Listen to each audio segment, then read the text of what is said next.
Olá pessoal, agradecer a vocês aí, né, a quantidade de novos seguidores. Então a vocês, novos seguidores, muito obrigado, né, por confiarem no meu trabalho, e continuo contando com a ajuda de vocês para indicar para outros colegas, chamar o pessoal para conhecer, né. A ideia é fazer uma psicologia de fácil acesso, democratizar a psicologia de forma que mais pessoas, né, possam ter contato com esses conteúdos, principalmente aquelas pessoas que normalmente não teriam acesso a isso, né, pelas vias convencionais, enfim, por questões financeiras e tudo mais.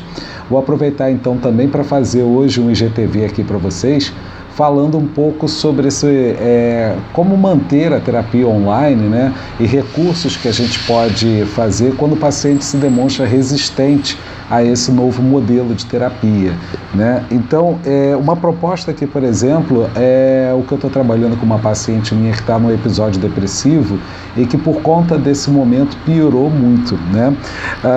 Então, a proposta da ativação comportamental para pacientes depressivos, a gente sabe que é uma das mais utilizadas, né? Mas esses pacientes que já estão desmotivados, ainda em quarentena, em isolamento social, né, eles tendem a ficar mais desmotivados ainda do que o normal.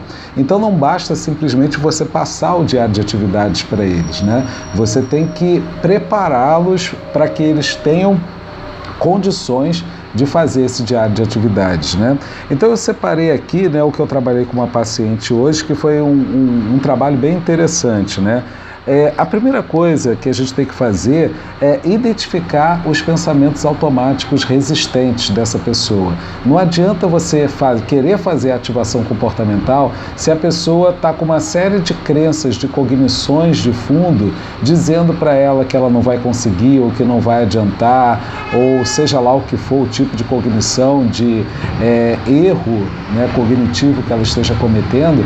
A primeira coisa, antes até de propor a atividade, é fazer o levantamento desses pensamentos automáticos, e se esse paciente já tiver conceituado, né, colocar isso como mais um exemplo do funcionamento cognitivo comportamental dele e buscar ao menos uma flexibilização, tá?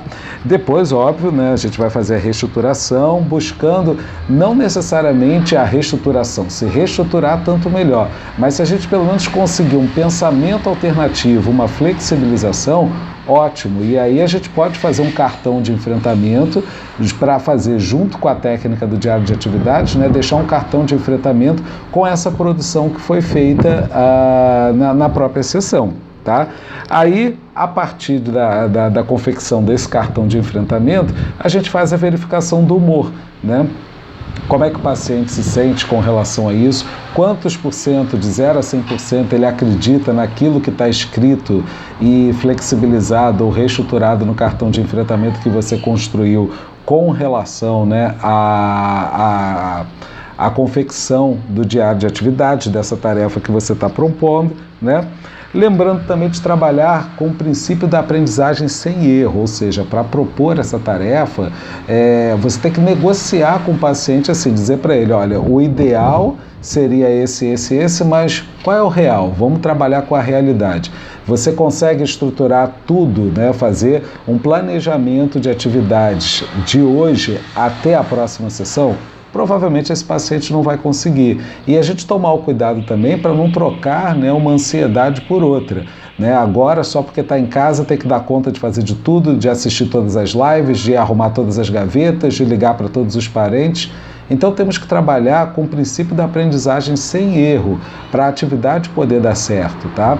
Então você tem que trazer dados de realidade para o teu paciente. Não dá para estruturar a semana toda, né? Vamos estruturar só a parte da manhã, ou só a parte da tarde, ou só a parte da noite? Ou vamos fazer uma experiência inicial, vamos estruturar apenas um dia da semana, e aí a gente na sessão seguinte avalia e vai aumentando dias da semana gradativamente. Ou seja, você vai combinar com o seu paciente, negociar com o seu paciente, trabalhando com o princípio da aprendizagem sem erro, para que a coisa possa ter maior chance de funcionar, tá? Aí sim, depois de fazer isso tudo, é que a gente vai montar a folha de atividade com o paciente, né? A gente vai montar o diário de atividades com ele, que é aquela planilhinha, né? Segunda, terça, quarta, quinta e sexta, e aqui do lado, de hora em hora, né? De 6 às 7, 7 às 8, de 8 às 9. Você vai montando junto com ele de acordo com o que você combinar, né? Também é muito importante a gente orientar, antecipar os motivos, né? Possibilidades de problemas que esse paciente possa ter.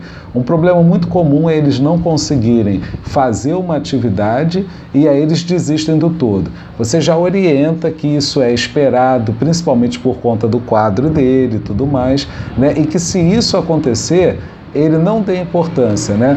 Pule aquela atividade e vá para a seguinte. É mais importante a constância do que a intensidade nesse momento, tá? Então já orienta que isso é esperado. Você pode até perguntar para ele, olha, planejamos tudo aqui, você ainda vê alguma coisa que possa dar errado para a gente tentar se antecipar e pensar em soluções? Né? A minha paciente, por exemplo, quando eu fiz o RPD com ela a respeito dessa proposta da atividade, né, ela colocou assim, ó, a gente fez juntos, né? Na situação, na terapia, Sandro me propondo a tarefa do diário de atividade. Pensamentos automáticos dela. Legal, bem legal a ideia, mas acho difícil conseguir. Eu não consigo ter uma rotina. Significado do pensamento automático tentando acessar a crença central. Eu sou indisciplinada, eu sou uma derrotada. Emoções: cansada, enfraquecida, desanimada, triste, ansiosa, né?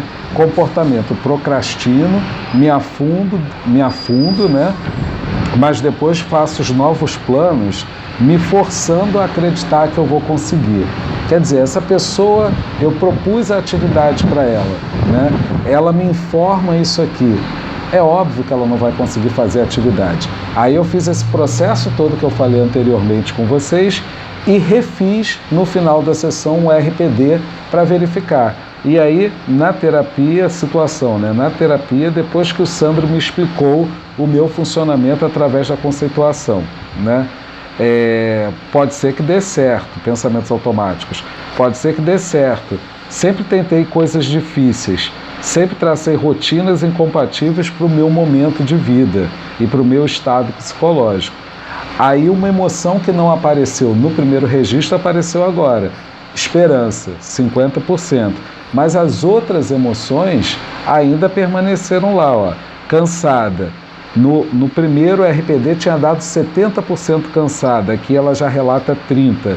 Desanimada, no outro 60%, aqui 20%.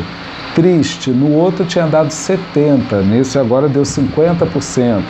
E ansiosa, só que a gente não conseguiu uma redução. No primeiro ela se sentia 80% ansiosa e nesse outro também.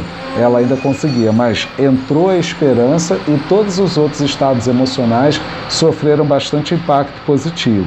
E qual foi o comportamento? Ela prestou atenção nas orientações que eu dei e eu ainda conversei um pouco com ela, né, sobre técnicas de respiração diafragmática para tentar reduzir um pouco essa ansiedade, tá? Então, assim, a gente orienta quanto aos possíveis erros, faz a prescrição, deixa como tarefa de casa e na sessão seguinte não esquece de avaliar. Tem que avaliar com o paciente para a gente ir fazendo os ajustes necessários. E aí, o que eu consegui com essa paciente, né? A gente conseguiu só convencionar uma hora de acordar, ela combinou, né? Ela se viu 100% capaz, né, de conseguir acordar todos os dias às 10 horas da manhã e nós estruturamos a rotina dela de hoje até a nossa próxima sessão na semana que vem, né, só a partir das 17 horas, tá? Então, às 17 horas, limpar a casa, às 18, banho e preparar a janta, às 19, ainda também nesse processo de banho e preparar a janta, às 20, jantar sem distração e lavar a louça, né? Porque eu já tinha explicado o Mindful Eating para ela, né? Para ela comer em estado de mindfulness, prestando atenção nos alimentos, sem celular perto, sem televisão e lavar a louça, né? Às 21, das 21 até às 23 horas, estudar, ler, assistir vídeos profissionais, cursos online, né? Tudo que se refira ao profissional dela. Às 23 horas, lazer, né? Ver uma série, fazer videochamada com as amigas da igreja e fazer a técnica das 3 bênçãos do Seligman, né? Que é a pessoa listar ali 3 coisas boas que aconteceram no dia dela, né? Para incrementar as emoções positivas, né? Às 0 hora, né? Meia-noite, meditação relaxamento, técnicas de higiene do sono, que eu também já havia orientado a ela, e o uso do aplicativo Headspace ou então o One Moment Meditation. Dessa forma, a gente otimiza ao máximo a possibilidade da pessoa conseguir fazer. Na semana que vem, ela vai me trazer o resultado dessa experiência que a gente propôs, dessa atividade, e aí eu conto aqui para vocês, tá bom? Beijo, tchau. Todo mundo em casa, hein? Ninguém na rua.